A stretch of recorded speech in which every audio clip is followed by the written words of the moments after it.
Well, theatrics played out at the AIADMK General Council meeting today. Out of the 2,600 General Council members, 2,190 members signed a letter demanding single leadership in the party, which means more than half, majority, bulk of the members wanted single leadership, which worked in favor of EPS. Now, this particular resolution rejected all other pre-decided resolutions. As EPS camp pushed for single leadership, OPS, right in the middle of the meeting, walked out. Now, there was major political posturing ahead of the meeting as well, with supporters from both sides raising slogans. In fact, it was also reported that the two leaders shared the stage but did not make eye contact, did not even greet each other. So clearly that hostility was visible in the optics. While the EPS camp has been pushing for single leadership, OPS wants to maintain status quo. The next General Council meeting will be held on the 11th of July. Let's listen in to the inputs coming in on the story. What has happened today is totally against democratic principles of AIADMK. We have set principles and rules and regulations. Nothing was followed. There was an agenda and a program. Nothing was followed. He is the treasurer of the party. He was supposed to give the statement of accounts for the year. He was not allowed to give. That was not that agenda was removed, and totally undemocratic ways were done. You would have seen the program of the day. Nothing was followed. So what are you going to do further, sir? What's it? Sir, they have convened a general council meeting on 11th. How do you think it Already my deputy coordinator already said that is not going to happen. Sir, are you going to file a contempt of court? No, regarding legal matters, we will contemplate. We have not taken this. Is OPS being sidelined, sir? No, he can never, one minute, he can never be sidelined by the AIADMK cadres. He is with the cadres. There is a group of office bearers who think that they can run the party with money. It will never happen. OPS is being supported by lakhs and lakhs and ordinary members of the party. He will win the race. Well, to talk about this conundrum within the AIADMK and what its implications would be, I'm joined by Mr. Muralidharan S., political analyst, and Mr. Madhavan Narayanan, senior journalist. Thank you, gentlemen, for joining us. Before I go across to you, let's bring in my colleague Dharini to get a clear understanding of what transpired in that General Council meeting. Dharini, we just heard an OPS supporter saying no rules were followed and we do not accept the resolution, and also adding that OPS has the larger following. What are the ground realities here?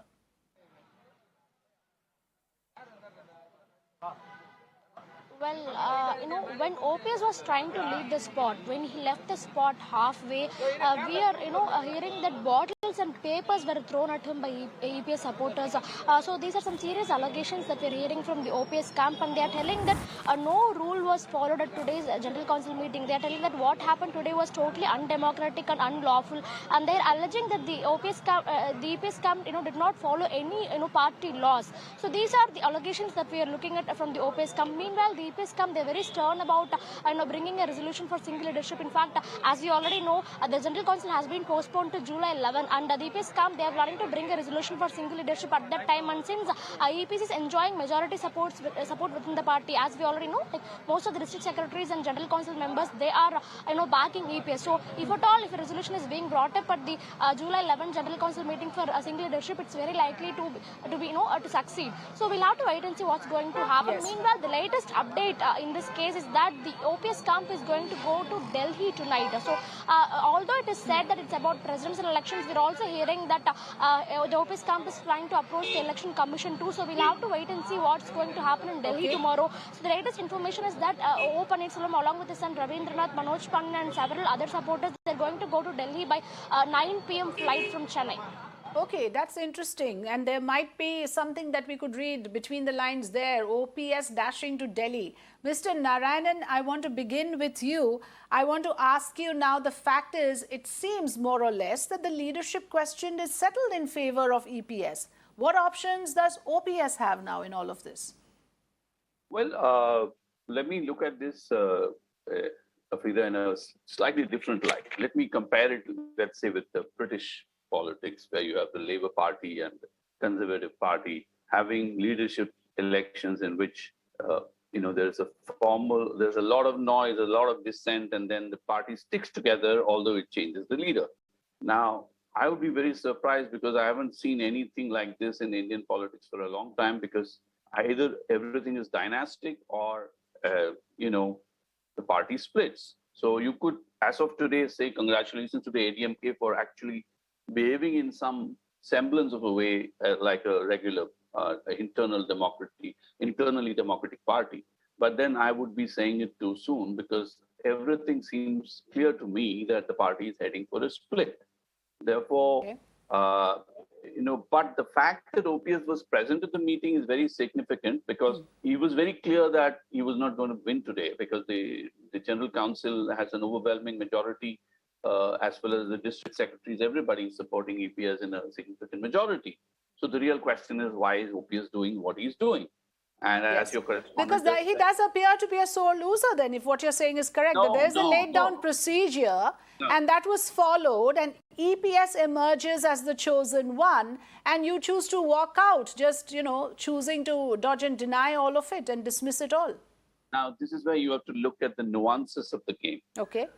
First is that OPS was physically present to show that he was present at the meeting, but his supporters say the meeting wasn't properly done. One, Okay. and more important, no resolution was passed in favor of either the unitary leadership or the other 23 resolutions, which basically shifts the game to July 11. But OPS camp is saying that even that meeting would be not lawful, because OPS is a joint coordinator or convener of this party right now, and therefore they are saying that he has some kind of a veto over the whole position, and therefore it's unconstitutional to have a meeting on the 11th of July itself. So But why would this particular, just a small clarification, why would this particular letter signed by 2,190 members out of the 2,600 do not have any significance in all of this? It clearly shows the larger majority is in favor of EPS. So why have another date at all? I mean, is my question. Now, the question is, what does the constitution of the AIADMK say in all its nuances? And that is not for the number game in the meeting, but that is for any member of the judge of from the judiciary to interpret this. Okay. And that is where the ball will go, because it doesn't look, from at least from what OPS camp says, it doesn't look like an open and shut case, because if the meeting itself is considered illegal, how can a voting in the meeting be considered as appropriate? That is yes, okay. Muralidharanji, I want to ask you this. The fact is that, the OPS camp is clearly hinting at the fact that you have gamed the system and you have turned things in your favor, and this is all done deliberately. The actual process and procedure is not followed. The fact that OPS was present there also must be given credit, is what Mr. Madhavan Narayanan is saying. How are you looking at the development, sir? What you need to look from the supporters and the cadre perspective. Leaders are nobody here. This is one party which does not go by dynastic politics or nepotism, whatever you want to call it. So this is a party which has a democratic process of electing a leader as a general secretary or president, whatever. Now, looking here, what has been happening is, like in the past several years, we know that after the death of Amma, the party actually was shaken a bit, and there were external forces. You know who they are. They were actually meddling with the party. So need of the hour at that point of time to keep the party together. That's the reason why we had a dual leadership. Today, it's not that. Today, we are not in power, but we want to strengthen this party. This dual leadership is not going to work. And what is very clear is OPS does not have a majority because of his association with that external force. You see what he's trying to do today? He's making a trip to Delhi. He's running to his masters to probably go and complain, do some arm twisting, whatever he's been doing. All this while, whatever detrimental which happened to the party is because of OPS, and people know it. Supporters, the MLAs, the EPS gang, everybody knows about it. They want to keep Mr. OPS out of the party. That's the only way forward. Otherwise, this party But can the party survive?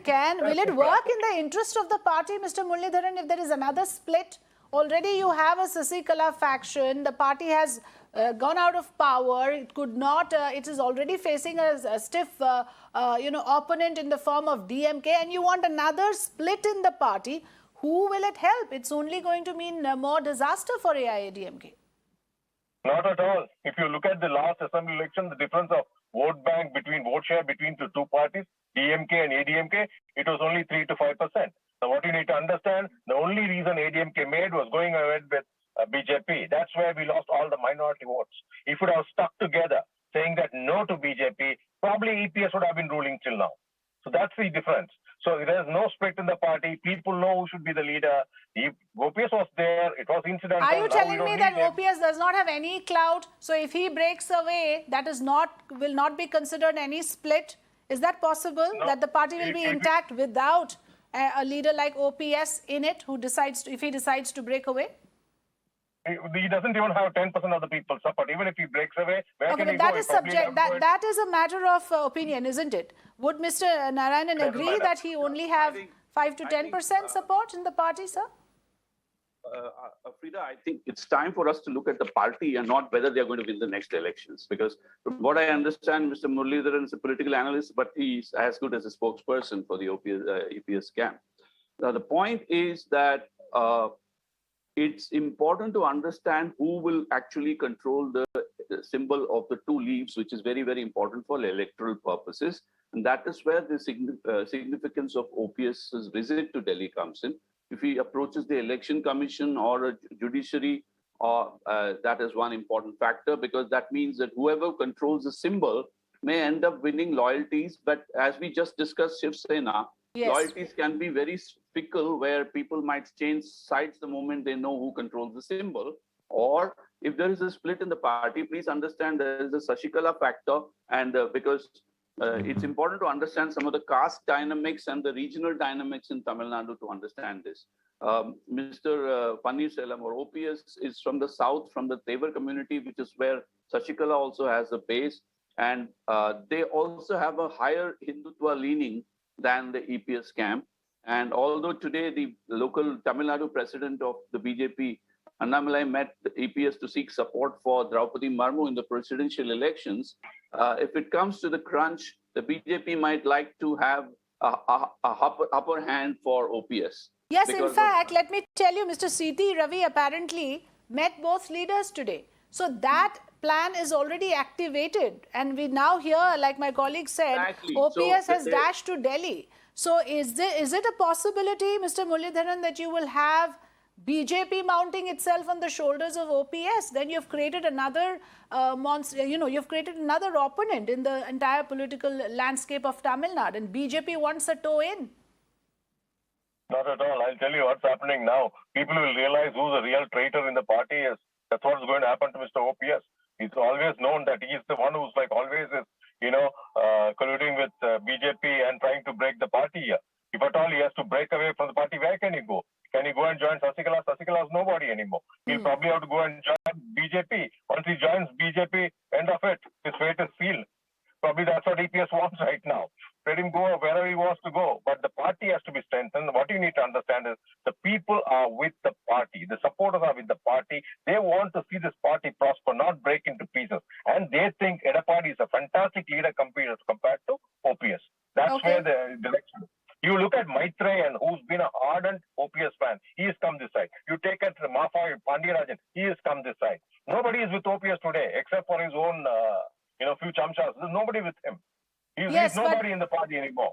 Okay, quick response from Mr. Narayanan, and I need to close the conversation. Yeah, go ahead, Mr. It's very simple. It's all about what does the AIADMK constitution says and how the judiciary will interpret the current position as treasurer as well as a co-coordinator or co-leader of the dual leadership structure. If the court rules that the General Council is indeed the most powerful body in the AIADMK, just like the Central Committee in the CPM, then the game is over for OPS. Okay, so the game may be over for OPS as per a certain section, but the man is not willing to take it lying down. He wants to take it down to the wires. He wants to fight it out, and that's visible the way he walked out of the General Council meeting. saying this is not what he goes by.